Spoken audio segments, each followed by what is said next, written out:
एक दिवसीय दौरे पर रहे मध्य प्रदेश के पूर्व मुख्यमंत्री और राज्यसभा सांसद दिग्विजय सिंह इंदौर पहुंचे थे, जहां पत्रकार वार्ता में दिग्विजय सिंह ने आगामी लोकसभा चुनाव, राम मंदिर व ईवीएम मशीन सहित राहुल गांधी द्वारा निकाली जा रही भारत जोड़ो न्याय यात्रा पर अपनी बात रखी। वहीं आपको बता दें, राम मंदिर को लेकर दिग्विजय सिंह ने कहा कि मैं उनसे पूछना चाहता हूं कि जिस हिंदू व्यक्ति ने मंदिर का निर्माण कराया है, मैं कहता हूं, क्या संजय शुक्ला ने किसी मंदिर का निर्माण कराया है?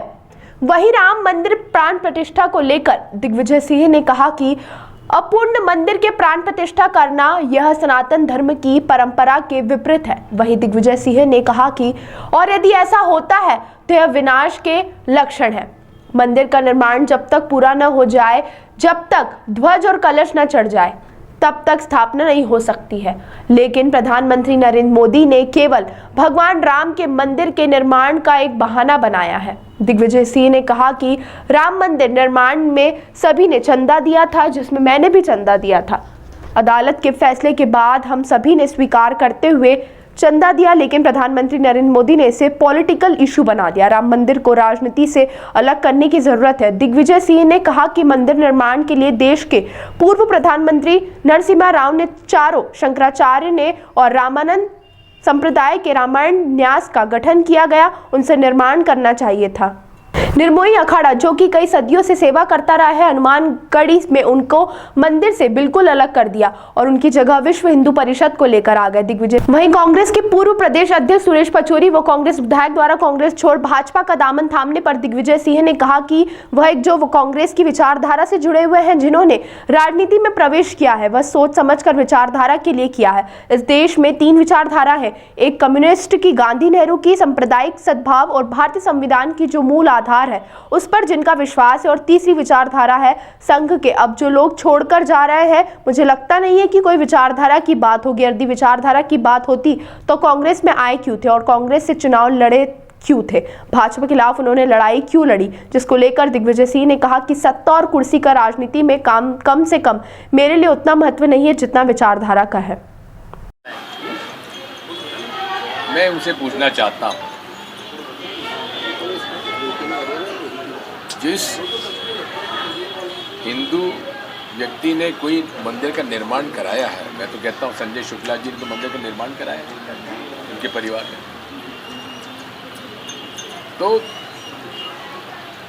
अपूर्ण मंदिर के प्राण प्रतिष्ठा करना ये सनातन धर्म की परंपराओं के विपरीत है, और ये अगर होता है तो एक विनाश के लक्षण है। मंदिर का निर्माण जब तक पूरा ना हो जाए, जब तक कलश ना चढ़ जाए, ध्वजा ना चढ़ जाए, तब तक स्थापना नहीं हो सकती। मोदी जी ने केवल भगवान राम के मंदिर के निर्माण का एक बहाना बनाया। अरे उसमें चंदा हम सब ने दिया, कौन ने नहीं दिया? हमने भी चंदा दिया उसके अंदर। अदालत के फैसले के बाद हम सब लोगों ने स्वीकार किया, लेकिन उसको पॉलिटिकल इवेंट बनाने की क्या जरूरत थी? तो राजनीति से अलग रखने की आवश्यकता थी।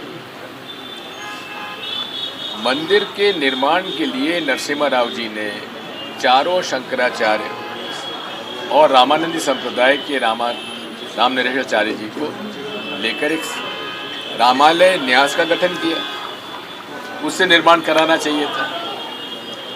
निर्मोही अखाड़ा, जो कि कई सदियों से सेवा करता रहा है हनुमानगढ़ी में और मंदिर में, उनको उससे बिल्कुल अलग कर दिया। विश्व हिंदू परिषद को ले आया। विश्व हिंदू परिषद कौन सा हमारे हिंदुओं की संस्था हो गई? 1965 में उसका गठन हुआ। हमारा सनातन धर्म हजारों वर्ष पुराना है, शंकराचार्य जी की पीठ 2500 साल पुरानी है। तो ये बिल्कुल गलत है। उनको कहीं ना कहीं डर था, उनकी ज़मीन है, कॉलोनियाँ हैं, बिल्डिंगें हैं, क्या क्या है। सर, सुरेश पचौरी देखिए, बात यह है, 2 तरह के लोग होते हैं। एक वो हैं जो कि कांग्रेस की विचारधारा से जुड़े हुए हैं, जिन्होंने राजनीति में प्रवेश जो किया है वो सोच समझ के विचारधारा के लिए किया है। इस देश में 3 विचारधाराएं हैं, एक है कम्युनिस्टों की, एक है गांधी नेहरू की, सांप्रदायिक सद्भाव की, और भारतीय संविधान की जो मूल का जो आधार है उस पर जिनका विश्वास है। तीसरी विचारधारा है संघ की। अब जो लोग छोड़ के जा रहे हैं, मुझे नहीं लगता कोई विचारधारा की बात है, और विचारधारा की अगर बात ही तो कांग्रेस में आए क्यों, कांग्रेस से चुनाव लड़े क्यों, भाजपा के खिलाफ उन्होंने लड़ाई क्यों लड़ी। तो ये सत्ता और कुर्सी का राजनीति में कम से कम मेरे लिए तो उतना महत्व नहीं है जितना कि विचारधारा का। मैं सन 71 में कांग्रेस में आया और सोच समझ के आया। जनसंघ मुझे चाहती थी मैं उनके साथ जाऊं, आरएसएस के लोग चाहते थे मैं उनके साथ जाऊं, लेकिन मैंने कांग्रेस का रास्ता चुना और जीवन भर उसके लिए लड़ाई लड़ी। 77 में भी लोग कहते थे कांग्रेस समाप्त हो जाएगी, मैं उस समय चुनाव लड़ा और जीत कर आए। यहाँ से जगदीश शर्मा जीते थे, सुरेश सेठ जीते थे।